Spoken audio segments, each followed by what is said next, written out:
जत पहारा धीरज सुनिया, एहरण मत वेद हथियार। पाओ खला अगन तपताओ, पांडा पाओ अमृत तित ढाल। कड़िए शब्द सच्ची टकसाल, जिनको नदर करम तिनका। नानक नदरी नदर निहार। जपजी साहब की 38वीं पौड़ी, जो पौड़ियां का उपसंहार है, पौड़ियां के रूप विच जिस विच जपजी साहब की समाप्ति है, इस तो बाद श्लोक शुरू हो जाता है। ते जापजी साहब का मूल सार साहिब गुरु नानक देव जी ने इस पौड़ी विच कथन किया है।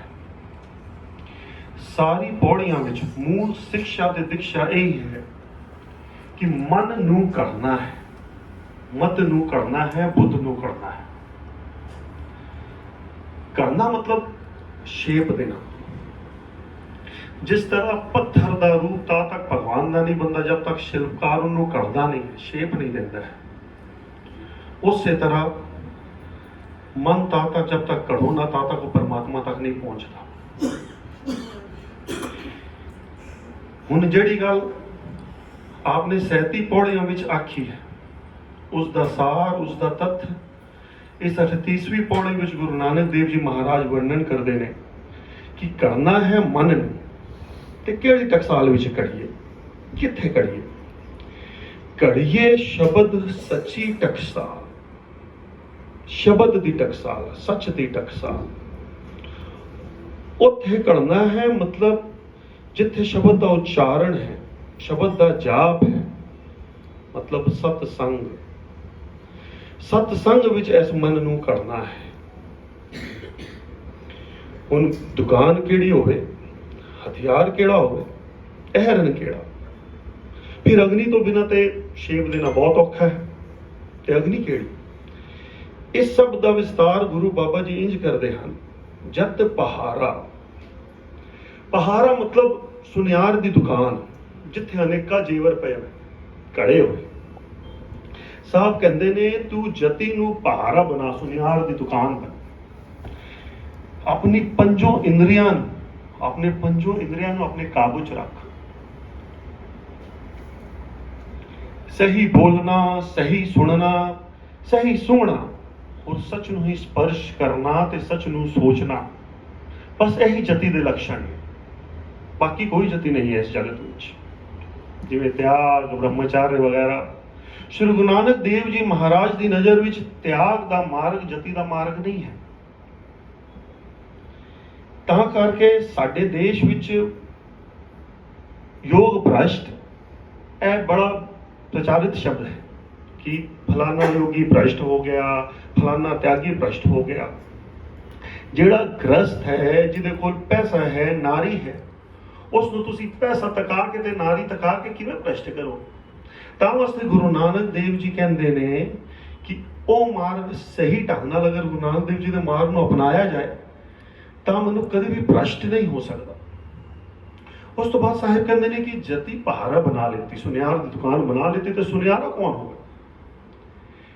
कहते ने धीरज सुनियार, धीरज नूं सुनियार बना लो। जल्दबाजी ते काली तबीयत, इस विच मनुष्य कोलों अनेका भुल्लां होंदियां ने, अनेका गलतियां होंदियां ने।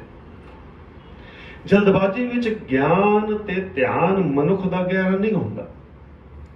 जल्दी जल्दी में अक्सर वेखा जाता है कि अनेका भुल्लां हो जांदियां ने, सारियां गलतियां हो जांदियां ने। इस करके दुनिया के तमाम धर्म ग्रंथां ते महापुरखां ने कहा है कि धीरज नूं, ठहराव नूं बहुत महत्वता दी है। जल्दबाजी और काली तबीयत नूं अक्सर आख्या गया है कि यह दैत्य दे गुण ने। ताई करके धीरज नूं सुनियार बनाओ। हर चीज नूं ठहराव नाल, दूर दृष्टि नाल करना ही धीरज है। ते अगे महाराज कहते हैं कि जति दी होवे पहारा ते धीरज सुनियार है। करना ते मन नूं है तो उन किवें कढ़िए। एहरन मत वेद हथियार। ਇਹਰਨ ਜਿਹਦੇ ਉੱਤੇ ਸੁਨਿਆਰ ਹਥੌੜੀਆਂ ਮਾਰ ਮਾਰ ਕੇ ਸੋਨੇ ਨੂੰ ਸ਼ੇਪ ਦਿੰਦਾ ਹੈ। ਤੇ ਇਹ ਸਾਡਾ ਹਿਰਦੇ ਜਿਹੜਾ ਸੋਨਾ ਵਰਗਾ ਹੈ, ਇਸ ਨੂੰ ਆਪਣੇ ਗਿਆਨ ਨਾਲ ਹਥੌੜੀਆਂ ਮਾਰ ਮਾਰ ਕੇ ਸ਼ੇਪ ਦੇਣੀ ਹੈ। ਘੜਿਆ ਹੋਇਆ ਮਨ ਹੀ ਪਰਮਾਤਮਾ ਦਾ ਸਵਰੂਪ ਹੈ। ਮਨ ਤੂੰ ਜੋਤ ਸਵਰੂਪ ਹੈ, ਆਪਣਾ ਮੂਲ ਪਛਾਣ। ਤੇ ਘੜਿਆ ਹੋਇਆ ਮਨ ਭਗਵਾਨ ਹੈ ਤੇ ਅਣਘੜਿਆ ਹੋਇਆ ਮਨ ਸ਼ੈਤਾਨ ਹੈ। ਆਪਣੀ ਸੋਚਣ ਸ਼ਕਤੀ, ਵਿਚਾਰ ਸ਼ਕਤੀ ਨੂੰ ਅਹਰਨ ਬਣਾ ਤੇ ਵੇਦ ਯਾਨੀ ਕਿ ਗਿਆਨ ਨੂੰ ਆਪਣਾ ਹਥਿਆਰ ਬਣਾ। ਹੁਣ ਆਈ ਗੱਲ ਕਿ ਅੱਗ ਕਿਹੜੀ ਹੋਵੇ, ਕੋਠਾਲੀ ਕਿਹੜੀ ਹੋਵੇ। ਪਾਉ ਖਲਾ ਅਗਨ ਤਪ ਤਾਓ। ਪੁਰਾਣੀ ਕੋਠਾਲੀ, ਚੁੱਲ੍ਹਾ ਜਿਹਦੇ ਵਿੱਚ ਕੋਇਲੇ ਨੂੰ ਪਾ ਕੇ ਅੱਗ ਜਲਾਈ ਦੀ ਹੈ, ਅੱਗ ਪ੍ਰਜਵਲਿਤ ਕਰੀ ਦੀ ਹੈ, ਉਹ ਤੋਖੜੀ ਤੂੰ ਕਿਹੜੀ ਬਣਾਣੀ ਹੈ? ਤੇ ਸਾਹਿਬ ਕਹਿੰਦੇ ਨੇ ਪਾਉ ਖਲਾ, ਉਹ ਬਣਾਣੀ ਹੈ ਭੈ ਦੀ। ਭੈ ਬਿਨ ਪ੍ਰੀਤ ਨਾਹੀ। ਜਿੱਥੇ ਪਰਮਾਤਮਾ ਦਾ ਭੈ ਨਹੀਂ, ਉੱਥੇ ਇਸ ਜਗਤ ਦਾ ਭੈ ਹੋਵੇਗਾ। ਉੱਥੇ ਧੀਰਜ ਨਹੀਂ ਹੋਵੇਗਾ, ਭਾਵ ਨਹੀਂ ਹੋਵੇਗਾ। ਜਿੱਥੇ ਭੈ ਨਹੀਂ, ਉਹਦੇ ਭਗਤੀ ਤੇ ਕੋਸੋਂ ਦੂਰ ਹੈ। ਭੈ ਬਿਨ ਭਗਤ ਨ ਹੋਵਈ, ਕੇ ਅਨੇਕ ਕਰੇ ਸਿੰਗਾਰ। ਜਿਵੇਂ ਆ ਜਗਤ ਮੈਲਾ ਹੈ, ਵੈਸੇ ਹੀ ਜਗਤ ਦਾ ਭੈ ਵੀ ਮੈਲਾ ਹੈ। ਜਗਤ ਦਾ ਭੈ ਮਨ ਨੂੰ ਮੈਲਾ ਕਰ ਦਿੰਦਾ ਹੈ ਤੇ ਪਰਮਾਤਮਾ ਦਾ ਭੈ ਮਨ ਨੂੰ ਸਾਫ਼ ਕਰ ਦਿੰਦਾ ਹੈ, ਨਿਰਮਲ ਕਰ ਦਿੰਦਾ ਹੈ। ਜਦ ਇਨਸਾਨ ਪਰਮਾਤਮਾ ਦੇ ਭੈ ਵਿੱਚ ਜੀਏਗਾ ਤਾਂ ਉਹ ਨਿਰਭਉ ਹੋ ਜਾਂਦਾ, ਤਾਂ ਫਿਰ ਇਹ ਜਗਤ ਦਾ ਭੈ ਉਹਨੂੰ ਪਰੇਸ਼ਾਨ ਨਹੀਂ ਕਰਦਾ, ਕਿਉਂਕਿ ਉਹ ਪਰਮਾਤਮਾ ਦੇ ਭੈ ਵਿੱਚ ਜਿਉਂਦਾ ਰਹਿੰਦਾ, ਕਿਉਂਕਿ ਉਹ ਨਿਰਮਲ ਹੋ ਕੇ ਜਿਉਂਦਾ ਹੈ। ਉਸ ਨੂੰ ਸਭ ਵਿੱਚ ਆਪਣਾ ਅੰਸ਼ ਦਿਖਾਈ ਦਿੰਦਾ ਹੈ। ਜਿਸ ਦਿਨ ਹਰ ਮਨੁੱਖ ਪਰਮਾਤਮਾ ਦੇ ਭੈ ਵਿੱਚ ਜੀਣ ਲੱਗ ਪਿਆ, ਉਸ ਦਿਨ ਇਸ ਜਗਤ ਵਿੱਚ ਜੇਲ੍ਹ ਖਾਨੇ ਦੀ ਜ਼ਰੂਰਤ ਨਹੀਂ ਪਏਗੀ, ਪੁਲਿਸ ਦੀ ਜ਼ਰੂਰਤ ਨਹੀਂ ਪਏਗੀ, ਕੋਈ ਹਥਿਆਰਾਂ ਦੀ ਜ਼ਰੂਰਤ ਨਹੀਂ ਪਏਗੀ, ਕੋਈ ਝਗੜਾ ਨਹੀਂ ਹੋਏਗਾ। ਕਿਉਂਕਿ ਉਸ ਤੋਂ ਬਾਅਦ ਮਨੁੱਖ ਨਾ ਆਪਣਾ ਹੱਕ ਕਿਸੇ ਨੂੰ ਦੇਗਾ, ਨਾ ਕਿਸੇ ਹੋਰ ਦਾ ਹੱਕ ਮਾਰੇਗਾ, ਤੇ ਫਿਰ ਅਦਾਲਤ ਔਰ ਪੁਲਿਸ ਦੀ ਲੋੜ ਹੀ ਨਹੀਂ। ਤੇ ਸਾਹਿਬ ਕਹਿੰਦੇ ਨੇ ਜੋ ਪਰਮਾਤਮਾ ਦਾ ਭੈ ਹੈ, ਇਸ ਤੋਂ ਬਣਾ ਤੋਖੜੀ ਤੇ ਅੱਗ ਕਿਹੜੀ ਹੋਵੇ। ਅਗਨ ਤਪ ਤਾਓ, ਤਪ ਦੀ ਅਗਨ। ਅੰਮ੍ਰਿਤ ਵੇਲੇ ਉੱਠਣਾ ਤਪ ਹੈ। ਵਾਹਿਗੁਰੂ ਵਾਹਿਗੁਰੂ ਦਾ ਜਾਪ ਤਪ ਹੈ। ਸੇਵਾ ਤਪ ਹੈ। ਜਿਤਨੀ ਵੀ ਧਰਮ ਸਾਧਨਾ ਕਰਦੇ ਨੇ, ਇਸ ਨੂੰ ਹੀ ਤਪ ਕਹਿੰਦੇ ਨੇ।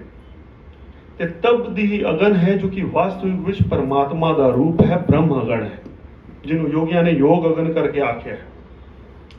ਜਿਵੇਂ ਸੂਰਜ ਦੀ ਅਗਨ ਦੇ ਬਿਨਾ ਜਗਤ ਨਹੀਂ ਜੀ ਸਕਦਾ, ਉਸੇ ਤਰ੍ਹਾਂ ਬ੍ਰਹਮ ਅਗਨ ਦੇ ਬਿਨਾ ਮਨ ਨੂੰ ਕੜਿਆ ਨਹੀਂ ਜਾ ਸਕਦਾ।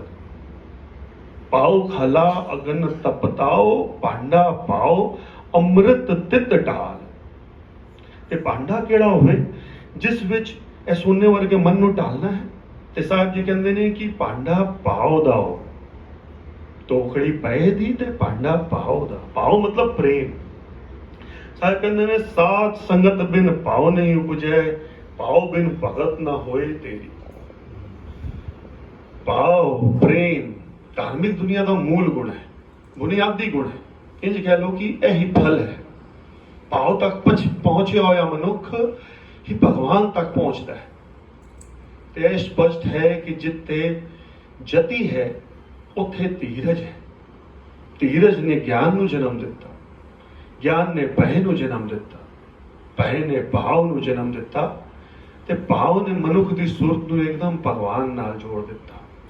ਭਾਂਡਾ ਪਾਓ ਅੰਮ੍ਰਿਤ ਤਿਤ ਢਾਲ। ਇਸ ਦੇ ਵਿੱਚ ਤੂੰ ਆਪਣੇ ਅੰਮ੍ਰਿਤਮਈ ਮਨ ਨੂੰ ਢਾਲ। ਕਰੀਏ ਸ਼ਬਦ ਸੱਚੀ ਟਕਸਾਲ। ਇਸ ਤਰ੍ਹਾਂ ਸ਼ਬਦ ਦੀ ਟਕਸਾਲ ਵਿੱਚ, ਸਤਸੰਗ ਵਿੱਚ ਆਪਣੇ ਮਨ ਨੂੰ ਤੂੰ ਘੜ, ਤੇ ਐਸਾ ਘੜ ਕਿ ਮਨ ਹੀ ਜੋਤ ਸਰੂਪ ਹੋ ਜਾਵੇ। ਧਰਮ ਦੀ ਸਾਰੀ ਸਾਧਨਾ ਮਨ ਦੀ ਸਾਧਨਾ ਹੈ।